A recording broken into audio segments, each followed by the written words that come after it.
நான் அன்பார்ந்த தமிழக மக்களுக்கு இந்த மாமன்றம் மூலமாக விடுக்கின்ற ஒரு வேண்டுகோள் என்னவென்றால், தமிழக மக்களே, இன்றைக்கு நிலவுகின்ற மோசமான மின்வெட்டு நிலைமைக்கு இந்த அரசு காரணமில்லை என்பதை தெளிவாக எடுத்துச் சொல்லிவிட்டேன்.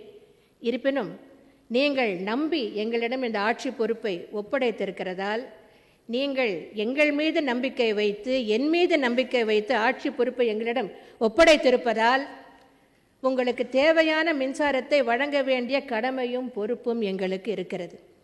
ஆகவே அந்த இலக்கை நிச்சயமாக அடைந்தே தீர்வோம். மோசமான மின்வெட்டு நிலைமையை கடந்து விட்டோம். அது முடிந்து விட்டது. அது கடந்த காலத்தில் இருக்கிறது. என்னை பொறுத்தவரை தமிழக மக்களை நான் வேண்டி கேட்டுக்கொள்வதெல்லாம், இத்தனை காலம் பொறுத்து விட்டீர்கள், இன்னும் ஓராண்டு காலம், ஓராண்டு என்று கூட சொல்ல மாட்டேன், அடுத்த ஜூன் மாதம் வரை சற்று பொறுத்து கொள்ளுங்கள். பேர் வித் மீ என்று கேட்கிறேன். சற்று பொறுமை காட்டுங்கள். படிப்படியாக இனிமேல் விரைவில் மின் நிலைமை சீரடையும், மின்வெட்டு சீரடையும். நான் ஏற்கனவே தெளிவாக எடுத்துரைத்தபடி 2013ஆம் ஆண்டு இறுதிக்குள் இந்த மின்வெட்டு நிலைமை அறவே நீக்கப்படும். தமிழ்நாடு மீண்டும் ஒளிமயமான மாநிலமாக திகழும் என்பதை தெரிவித்துக் கொள்கிறேன்.